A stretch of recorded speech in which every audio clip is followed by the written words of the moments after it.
Media को सुन रहे थे आप। एक और बड़ी खबर, गुजरात के हलोल से बीजेपी के प्रत्याशी की जीत हुई है और इसके अलावा गरियाधर से आपने जीत दर्ज कराई है। आपको बता दें, गुजरात हलोल से जयद्रथ सिंह ने जीत दर्ज कराई है और गरियाधर से आपके सुधीर भाई जीते। सरकार केंद्र में, बीजेपी की सरकार हिमाचल प्रदेश में और मुख्यमंत्री मंडी से, उस स्थिति में मैंने वो चुनाव जीता, जिसके लिए मैं हाईकमांड का बहुत बहुत धन्यवाद करती हूँ। दूसरी, उन्होंने जिम्मेवारी मुझे प्रदेश अध्यक्ष बनाकर भेजा और उसके तहत मैंने पूरे हिमाचल प्रदेश का दौरा किया और जो बात हम सब अपने लोगों से करना चाहते थे, जो संदेश देना चाहते थे, वो मैंने हर 68 के 68 हलकों में जाकर दिया। तो आगे भी जो हाईकमांड मुझे जिम्मेवारी देगा उसको निभाने का। चंडीगढ़ बुलाया गया, क्या कोई डर है अभी भी कांग्रेस पार्टी को? बिल्कुल नहीं, कोई डर नहीं है। आखिरकार कहीं तो हमको बैठ के बात करनी है, कहीं तो हमको कोई निर्णय पर आना है। उसके लिए हम शिमला बैठे, चंडीगढ़ बैठे, कहीं ना कहीं बैठ के बात करेंगे। ये कोई डर की बात नहीं है। मैंडेट दिया है लोगों ने, जिता कर भेजा है हम लोगों को, तो इसमें डरने की क्या बात है? क्या डरने की बात है? रायपुर और जयपुर की बात हो रही है कि विधायकों को नो, नॉट एट ऑल, ऐसा कुछ नहीं होगा। हमारे पास हिमाचल प्रदेश में बहुत सारी जगहें हैं जहां हम बैठ सकते हैं, बातचीत कर सकते हैं। अगर लोगों को आने में दिक्कत हो, हम चंडीगढ़ भी बैठ सकते हैं, वहाँ भी बैठ सकते हैं।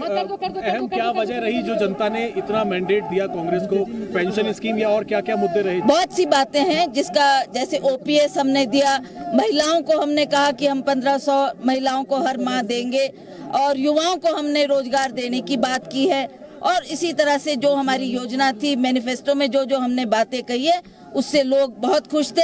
हमारे हिमाचल प्रदेश के किसान, बागवान इस सरकार से नाराज थे क्योंकि उन्होंने उनकी बात को अनदेखा किया, उनकी बात को तवज्जो नहीं दी। और हमने कहा हम आएंगे तो हम बागवानों का भी ख्याल रखेंगे, किसानों का भी ख्याल रखेंगे और जो हमारी हिमाचल प्रदेश की गरीब जनता है, जिसमें महिलाएं हैं, महिलाएं का मैंडेट हमारे को बहुत मिला इस बार, क्योंकि महिलाएं खुश थी कि कांग्रेस पार्टी ने हमारा ख्याल रखा। और युवाओं को हमने रोजगार देने की बात की और युवाओं को हमने रोजगार देने की बात की और युवाओं ने भी इस काम को बहुत बेहतरीन तरीके से किया। हमारे प्रभारी शुक्ला जी रहे, शुक्ला जी ने भी एक बहुत बड़ी भूमिका हमारे हिमाचल प्रदेश में निभाई है। हमारी हर तरीके से उन्होंने मदद की है। हर जो हमने उनको कहा, उन्होंने उस बात को जहन में लिया और उस काम को किया, जिसके लिए हम हाईकमांड का आभार प्रकट करते हैं कि आपने शुक्ला जी को। हिमाचल प्रदेश चल रही है कि आपके विधायक क्या कहीं जा रहे हैं, क्या डर है कि बीजेपी किसी तरीके से आपका काम खराब कर सकती है? नहीं, आप मुझे बताओ क्यों जाएंगे? हाँ, नहीं, ये they are elected, they have won the elections. कहीं नहीं जा रहे हैं? क्यों जाएंगे? कहीं क्यों जाएंगे? कोई डर नहीं है कांग्रेस नहीं, को? Not at all.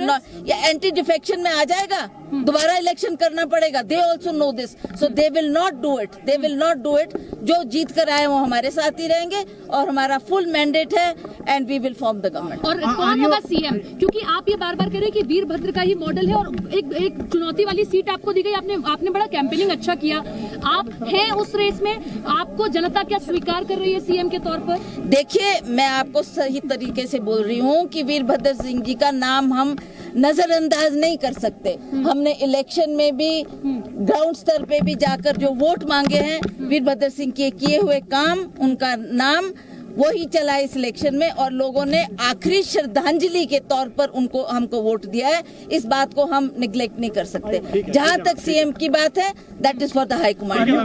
Thank you. क्या? ऑब्वियसली वीरभद्र सिंह जी भी यही करते थे, जो कहते थे उसको करके दिखाते थे, तो हमने भी उसी राह पे चलना है। एक आखिरी सवाल मैम, जब हम देख रहे हैं कांग्रेस सब जगह निराशाजनक थी, आपने हिमाचल प्रदेश कांग्रेस चीफ प्रतिभा सिंह को आप सुन रहे थे।